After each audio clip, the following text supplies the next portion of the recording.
Loi des mailles, loi des nœuds. Pourquoi des mailles, pourquoi des nœuds dans un circuit électrique?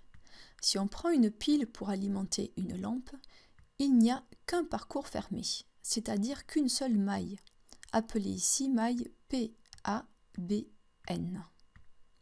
Par convention, le courant électrique circule de la borne positive du générateur vers la borne négative. Il n'y a ici qu'un chemin possible.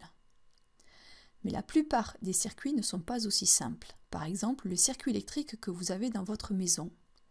Représentons une partie de ce circuit simplifié.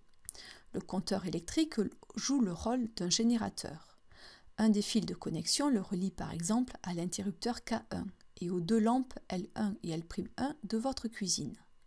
Mais un autre fil peut relier l'interrupteur K2 du couloir à la lampe L2, et ainsi de suite pour toutes les pièces de chez vous. Il y a ici plusieurs parcours fermés différents, c'est-à-dire plusieurs mailles. Par exemple, les mailles A, B, C, D, E et B, P, Q, R, S. Le point B est connecté à au moins 3 fils.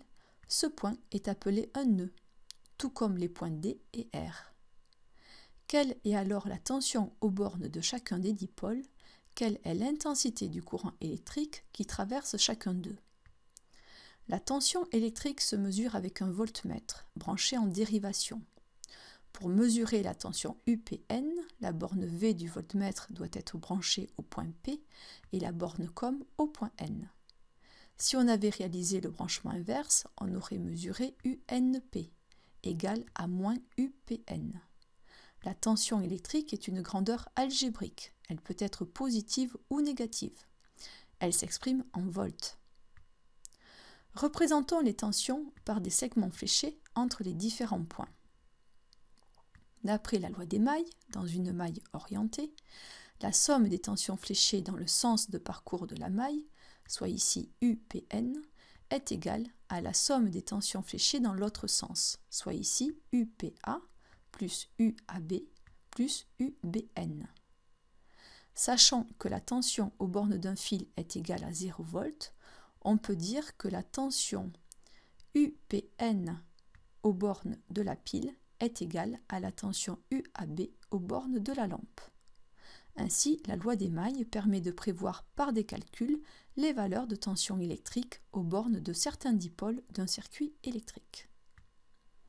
La loi des nœuds, quant à elle, porte sur l'intensité du courant électrique, grandeur qui se mesure avec un ampèremètre, branché en série. Elle s'exprime en ampères. Pour mesurer une intensité positive, le courant doit entrer par la borne A et sortir par la borne COM.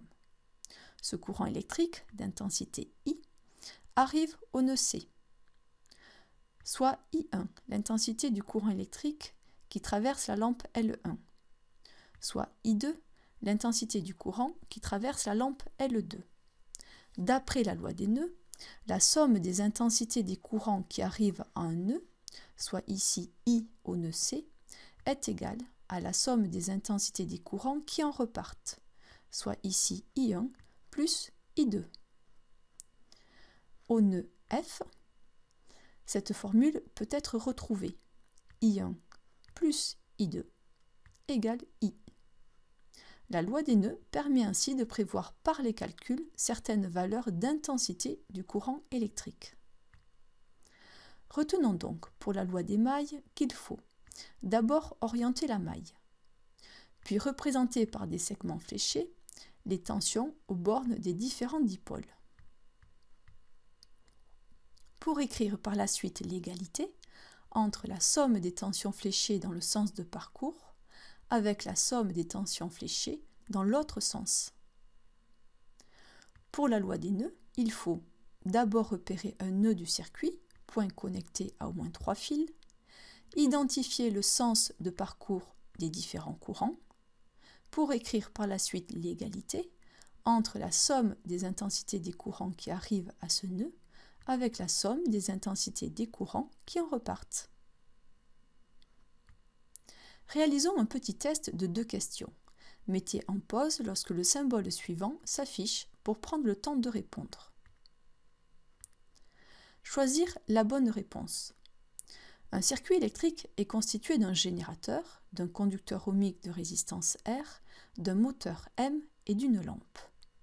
La tension électrique UBC aux bornes de la résistance est égale à A 2 volts, B 10 volts, C moins 2 volts. Représentons par un segment fléché la tension UBC. Dans la maille PBCDN, orientée ainsi, les valeurs de UCD et UPN sont connues. Or, d'après la loi des mailles, UPN est ici égal à UBC plus UCD, soit UBC est égal à UPN moins UCD, c'est-à-dire 6 volts moins 4 volts, soit 2 volts. La réponse A est correcte. Choisir la bonne réponse. Dans ce même circuit, l'intensité I3 du courant électrique qui traverse la résistance R est égale à A 0,7 A, B 0,3 A, C moins 0,3 A. L'intensité I2 du courant électrique est connue, ainsi que l'intensité I1. Au nœud B, d'après la loi des nœuds, I1 est égal à I3 plus I2, soit I3 égale I1 moins I2, 0,5 A moins 0,2 A, soit 0,3 A. La réponse B est correcte.